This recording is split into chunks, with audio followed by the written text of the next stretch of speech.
Legenda Surabaya, pertarungan Baya dan Sora. Dahulu kala, di wilayah utara Jawa Timur, hiduplah seekor buaya raksasa bernama Baya. Buaya ini adalah penguasa sungai dan menjadi pemangsa yang sangat ditakuti oleh semua hewan. Baya terkenal akan kepandaiannya berburu, dan tak pernah sekalipun ia gagal dalam menangkap buruan. Rusa adalah binatang kesukaannya, dan selain memburu hewan-hewan di sekitar sungai, Baya juga masuk ke dalam hutan belantara untuk mencari mangsa. Di tengah lautan luas, hiduplah penguasa laut yang tak kalah ganas. Dia adalah seekor hiu bernama Sora. Seluruh penghuni laut takut jika bertemu dengannya. Nafsu makan Sora sangat besar. Dia selalu merasa kelaparan dan melahap apapun yang ada di depannya. Setelah bertahun-tahun memakan ikan di laut, Sora mulai bosan. Suatu hari, saat berenang menyusuri pantai, Sora tak sengaja sampai di sebuah muara. Penasaran dengan daratan, ia memutuskan untuk menyusuri sungai dan melihat hewan apa saja yang bisa ditemui. Tak lama kemudian, Sora melihat gerombolan rusa di tepian sungai. Pikirannya langsung terarah pada daging lezat yang mungkin bisa mengenyangkan perutnya. Dengan cepat, Sora berhasil menyambar salah satu rusa. Kepuasan melanda Sora saat ia menikmati daging rusa tersebut, dan setelah kenyang, ia kembali ke laut. Namun, kenangan akan kelezatan daging rusa itu terus menghantuinya, membuatnya bertekad kembali ke sungai untuk berburu lagi. Ketika kembali ke sungai, Sora mulai mencari lebih banyak rusa. Ia menyusup ke dalam hutan dan dalam waktu singkat berhasil menangkap 3 ekor rusa. Dirasa cukup, ia pun kembali ke sungai.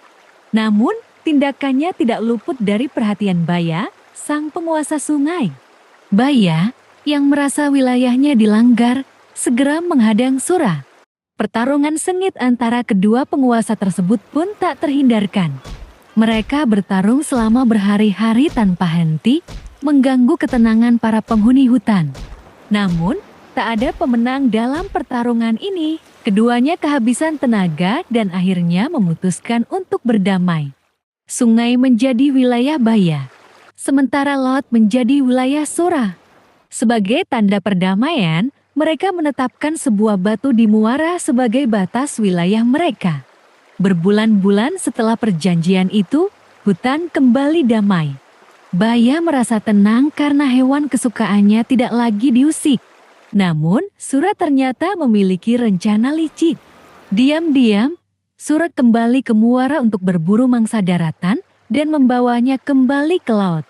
Rencana Sora berhasil untuk beberapa waktu. Namun, Baya akhirnya menyadari bahwa jumlah rusa di wilayahnya semakin berkurang. Ia curiga bahwa Sora melanggar perjanjian. Untuk memastikan kecurigaannya, Baya memasang jebakan dengan menangkap seekor rusa dan melukai kakinya agar tidak bisa lari. Rusa itu kemudian diletakkan di pinggir sungai sebagai umpan. Sora yang sedang berenang di sungai melihat rusa yang tak berdaya dan merasa sangat beruntung. Namun, saat ia hendak membawa rusa itu, Baya muncul dari persembunyiannya. Kemarahan Baya tak terbendung lagi. Ia menyerang Sora, dan pertarungan hebat kembali terjadi. Selama pertarungan, Sora selalu menghindari terkaman Baya. Ketika Sora lengah, Baya berhasil menggigit ekor Sora dengan kuat hingga akhirnya putus. Sora yang kesakitan akhirnya melarikan diri ke laut. Bekas gigitan Sora membuat ekor Baya menjadi bengkok. Sejak saat itu, Sora tak pernah lagi mendekati sungai. Dengan keadaannya yang tak memiliki ekor, Sora sudah tak selincah dulu. Pertarungan dahsyat antara Sora dan Baya ini akhirnya menjadi legenda yang mengilhami nama sebuah daerah di Jawa Timur, yaitu Surabaya. Banyak lagi cerita dan legenda yang kami sajikan. Jangan lupa untuk like, komen, share, dan subscribe channel ini. Sampai jumpa di legenda berikutnya. Salam legenda.